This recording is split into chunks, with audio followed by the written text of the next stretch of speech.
Okay, Chad. So tell me about you've been a buyer agent at Houwzer since essentially the since you started working here. Yeah, How long have you worked at Houwzer? 7 years in March. 7 years in March. So Yeah. you've got a wide ranging perspective um, of essentially how the market has been shifting for buyers now, and especially before the COVID and all of that, and now even on this side. So just kind of like thinking about from maybe not so much all the 7 years, but from that having that perspective, how was the home inspection period and the home inspection just negotiation? How has it changed prior to the last couple of years and now? So, I mean, a year ago, I did I showed a house with a client, and they said, "What is it going to take to win it?" And I said, "We have to waive everything, and we have to go in over ask." And they're like, "Never going to happen." And I was like, "Well, then we're not going to win the house." And we Yeah. did not win the house.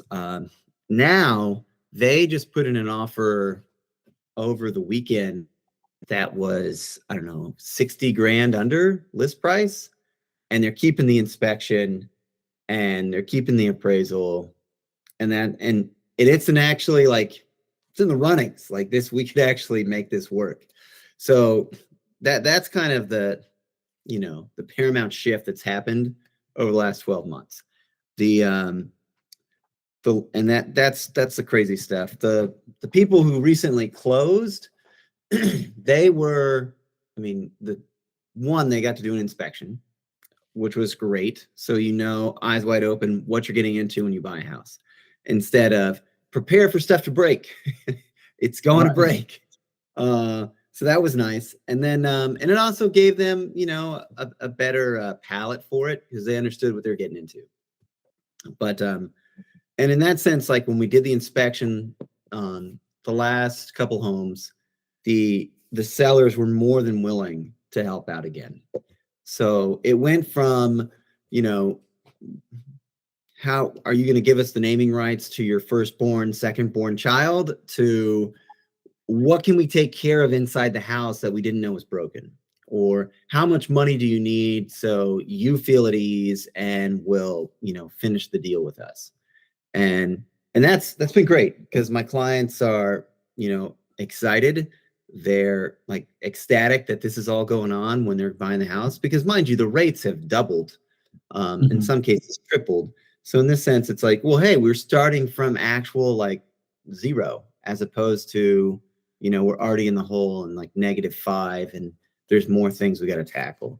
So that was pretty exciting. A lot of them have been really excited. I had a flip that we did. Well, it wasn't my flip, excuse me. It was, somebody renovated the home, and the listing agent was like, "Hey, man, I can't cut really deep, but we will fix anything. Just send us the whole report. We'll punch list it, knock it all out." And they did. I mean, they went so far as to, like, get their roofer to go check out the roof, certify everything. Hey, this is in good shape. Hey, yep, we did everything right. Um, we weren't sure if there was a chimney liner, and they got in there with, like, a camera and stuff. And I was like, no, when did this happen? What's going on? Oh my gosh. But the buyers were ecstatic. They were so excited. And they felt like going into the house now, it's like, wow, this is in really good shape. So that's been the biggest shift that I've seen over the last, I don't know, 3 to 4 years. Because, 4 years ago, like, you could do this, you could put in an inspection, get something, if you put in, trying to get money back, have that high anchor price, and maybe you get half to 30% of that, whatever that is.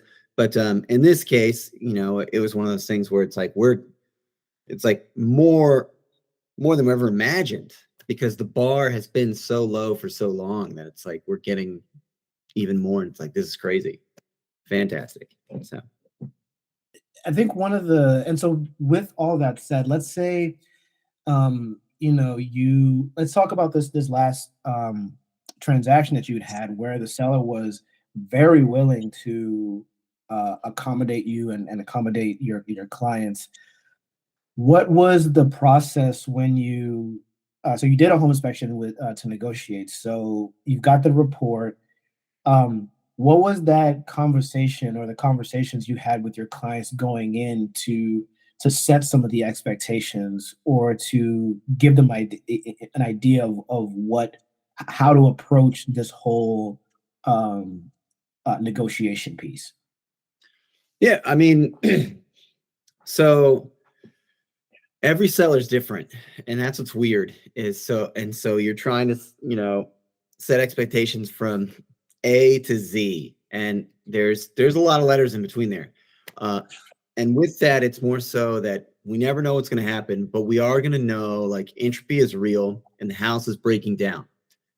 All things, our bodies are breaking down. So this isn't crazy when we do an inspection and we find something wrong with the house. And that's also the point, though, is that I tell them, like, what, you were really excited. You saw yourself eating dinner here. You saw yourself, like, teaching the kids how to dance or do whatever here. But here's the thing, like, and now we're taking those rose-colored glasses off, and we're just seeing the house for what it is.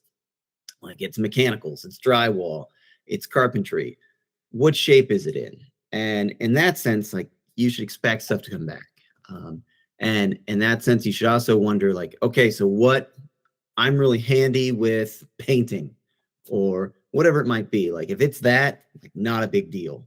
But if it's radon or if it's something scary or more sinister in that sense, like, at what point should you walk away? Like, you need to set those guardrails up before we go into the inspection, because otherwise you're like, no, it's fine.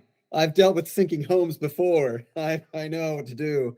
But that the whole point is that you got to know what you're getting into, and stuff will come back. And then from there, it's like, let's focus on the big stuff. Let's focus on the stuff that's going to affect your safety. Like, they don't have carbon monoxide or smoke detectors in the house. That's a big deal. Like, they should definitely do that. If you're just doing, a showing and you see that doesn't have smoke detectors, like, you should ask for that in the offer. Like, you got to install these. This is not safe. It's not safe for you guys as you own the house right now. But and that's not anything that is reasonable, whether it's like the structure of the home or it's not working at all or things that are unsafe. Those are things that I think you should always ask for. If it's like, hey, this receptacle is loose, it's like, yeah, that's going to go poorly. Okay. If that's the tone you want to set, the rest of the deal will be very difficult. And so that's what I try to, like, get my buyers prepped for. And this is what we're going to focus on. This is what we're going to look at. And sure enough, that's what they do. That said, all sellers are different, but that's more so like high level, how I try to get my buyers in the mindset of like, what's going on? What are we planning for? What do we need to do? So let's say, have you had a scenario where you had this, you had a home inspection, and um, and so it's in not even the report. You're in the inspection itself. Like, you, the buyers, and the inspector, and you just find something that you're just like, what in the world is this? Like, you don't even have time to get to the report. Like, you have to, like, do, I don't want to call it damage control, but you have to do some kind of framing around, like, okay, this is what we're looking at here, but let's pause real quick and make decisions later. Have you had anything happen like that before? I mean, it's been a long time since that's happened. No, I've had inspections before where, like, termites have been so bad that you touch the ceiling and then sawdust kind of like sprinkles down like it's raining on you. And that buyer was like, and I was like, well, maybe it's not too bad. And he's like, no, it's okay. It's okay. And he walked away. But yeah, no, that's the termite one. I was like, yeah, this is fair. Yeah. Yeah. Yeah.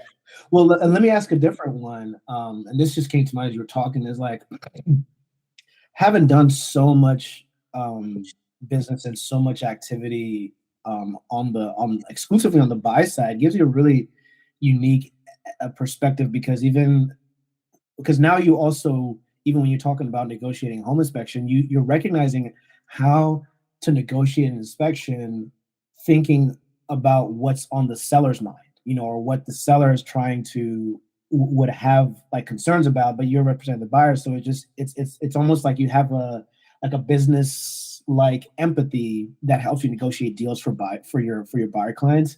What are some of the common themes that you've experienced with your buyer clients where they've come into the home inspection aspect and you're just negotiating the contract with certain ideas, certain like maybe biases, or even like some misconceptions that are partially true, and then working together, they kind of get the aha moment when as you actually start getting the rubber meets the road. Well, okay, so most water heaters last like 10 to 12 years. And these are like 40, 50-gallon tanks. They last 10 to 12 years. There was one home inspection we did where it was 33 years old. I was like, oh man, this thing is living its best life. So and I told it like but the seller is like, it's not broken, it's not leaking, I'm not giving you any money. And I'm like, come on, it's 33 years old. And I was like, all right, here's the deal. This is gonna break in, like, this could break before the deal closes. Okay. That's how old this is. At least give us a home warranty, because when it breaks, and it will, like, give the buyers a chance to get it fixed and replaced, because this is really, you should have replaced this a decade ago, 2 decades ago. And they gave us the money for the warranty. But that was one of those things where sometimes sellers, it really is like, no, my house is in perfect shape. And it's like, did you not see the leak from the roof there? Like, that's not normal. This isn't the rainforest house where you want it to be muggy, but and they don't want to, like, they don't want to give some of that stuff up, and that's fine. But it's more so, it's like, all right, well, hey, we can be creative. We can find a solution that works for everybody. And mind you, easiest solution. And then some people are just like, yeah, I knew that was broken. Yeah, that makes sense. That's fair. Give me a quote, I'll give you the number. So, but yeah, no, I would say, to answer your question, that's what I like. Let's get creative. Because and I was talking with John and Artie last week, and that's one of the things that one of what Artie was saying was, you really, the goal is to just keep the deal moving forward, because you don't want to get, you don't want to get stuck, or you don't want to get hung up too long in one. You just want to keep the deal moving, because they're gonna be. It's not. I mean, there's a home inspection, but you even mentioned about one of your deals where you kept the home inspection, you got an appraisal, you've got so many other things that are gonna happen along the way. So it's not just this one thing. It doesn't all hinge on one thing. You can get creative here and then like get creative somewhere else along the way. What advice are you giving your clients now as they're putting offers together, given some of the trauma that we've all experienced these home buyers have experienced over the last couple of years? I mean, so I would say, did you ever see the movie The Hunger Games? If you watch the movie The Hunger Games, like, spoiler alert, hashtag, you get to the end and they've defeated the Capitol, and it's like, all right, now we're gonna make all these people who made us do the Hunger Games, we're gonna make them do the Hunger Games. And it's like, hey, whoa, easy. I thought we weren't, an eye for an eye makes the whole world blind here. Yeah. But anyhow, I think in a lot of ways right now, when I've seen the market shifting, I wouldn't say it's shifted completely or anything like that, but a lot of buyers just want like that that pound of flesh, and then like, let's take a little more. And it's like, that's not like, that's going to kill the deal immediately. Going back to what Artie was talking about with move the deal forward. If you're being unreasonable, like it doesn't become reasonable all of a sudden because, well, the climate changed, or, the butterfly flapped its wings in Japan. And so now things are different now. And it's like, no, it's still unreasonable. We got to start from a place that makes sense, like makes logical sense. And if we can do that, I mean, at this point, we can get you some help. We can move things forward. We can get you a better starting place with a home, but I can't just shave off 40% of the purchase price. And mind you, the national market, our local markets don't advocate for that either. And as soon as you become that homeowner, you're wanting those prices to go back up. So I don't know if you being like completely unreasonable makes sense. But that's what I would say. It's like, don't try to like overreact, like in the Hunger Games. Yeah. I think the price wise, what people were saying, I think towards the end of last year is, the market's not crashing, it's correcting. When you want to correct something, it's not to be like, it's not a power shift. You're not trying to be in a position of power. You're really trying to be in a position of like, of equity, where everybody is getting what they're set out to do. Because at the end of the day, the big win is for the seller to sell their house and for the buyer to buy a house. The seller gets gets the house and get the money, and the buyer gets the home and they stop looking. And once those two goals are achieved, then you've accomplished the mission. So really, that's what the expectations should be. Yeah. But it just takes a bit of time to get over that, especially after having what we had over the last couple of years. Really, home buyers may feel a sense like, man, you know what, I gotta get a bit of what's mine here. Right. And I felt like buyers during the pandemonium, like they got that eventually. It's like, I want to get the house. I want to stop looking. And it's like, what do we need to do to make this happen? And like, those weren't fun times, but it was one of those things where like they figured it out, and then they were willing to, some people were willing to do it and some people weren't. Like all the buyers I have who just want a deal, like you're not getting a house. Like there is no deal. The deal is the home. And that's what I try to get people to focus on. Like we can look at the market price, we can look at comps and see what logic, and use that to deduce what number makes the most sense. Go to the seller, negotiate, and then at that point it's just math. So, but at this point, if it's still like, no.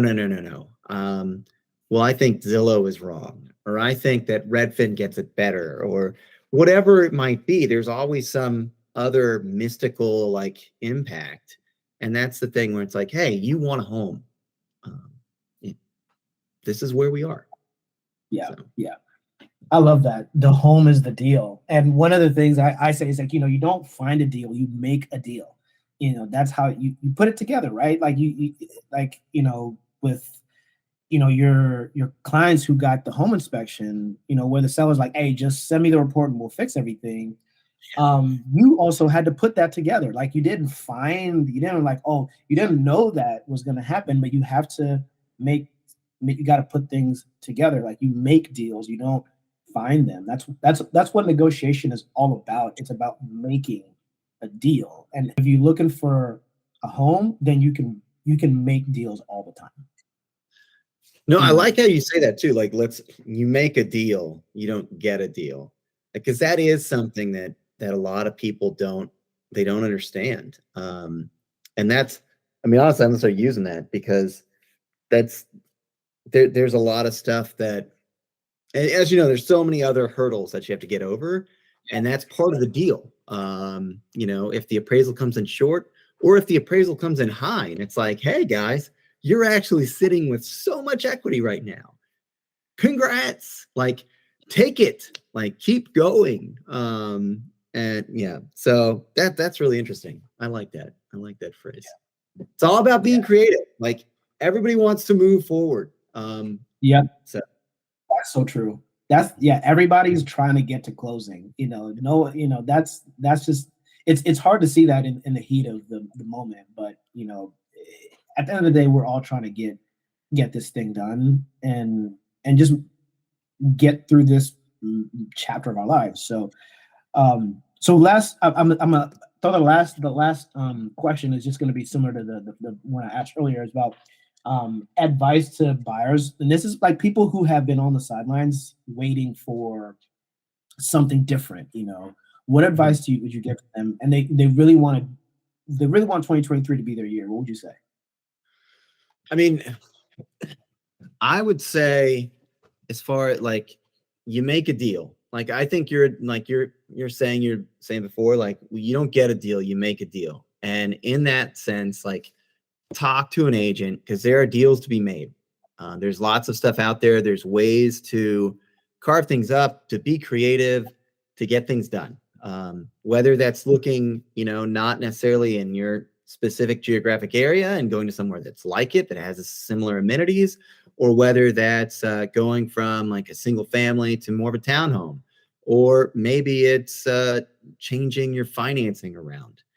There's a whole bunch of stuff. There's a whole bunch of wheels that you can turn and that can make things work.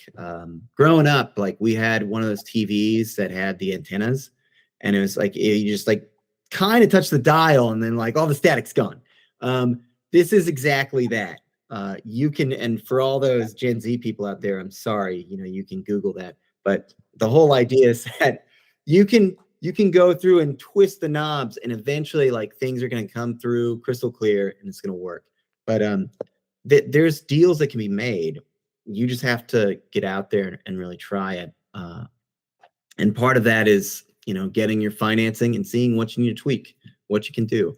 Another part is seeing where you are and what you're looking for. So, and there's lots of different options too when you're looking at homes. Could be, hey, maybe you need to get a roommate, and that's going to help pay your mortgage. And if you don't want to do that, then it might be time to look in a different area or at a different type of house. But that's what I would say, is that if you're looking to make 2023 work, then really get out there, get your hands dirty, take a look at some homes. There's ways to be creative and move the ball forward. Yeah. Man, all right, cool. Well, Chad, thanks so much, man, and really excited to see how 2023 works for you. Just real quick, just about people who want to find you, if they want. I mean, you're in Pennsylvania. Sorry, you're in Philly. So where do you do business, and how can people get a hold of you? I mean, I work mainly in Philadelphia, but I've gone to the tri-counties around us as well. And then later this month, I'll probably be licensed in New Jersey, and then next month, maybe also Delaware. So if you want to get in hold of me, on the website, check me out on LinkedIn, or by all means, give me a call. Happy to go find stuff. There's a lot of fun stuff out there. And it could be, it really depends on your situation as to what you're doing. But, I would say right now, with the market and what's going on with rents and everything else, like, buying a home is very possible. So it's a good time to go get a house. It's a good time. It's a good time to to go make a deal. So. Yeah. Right on. Cool. All right. Thanks, Chad. All right. See you, Mookie.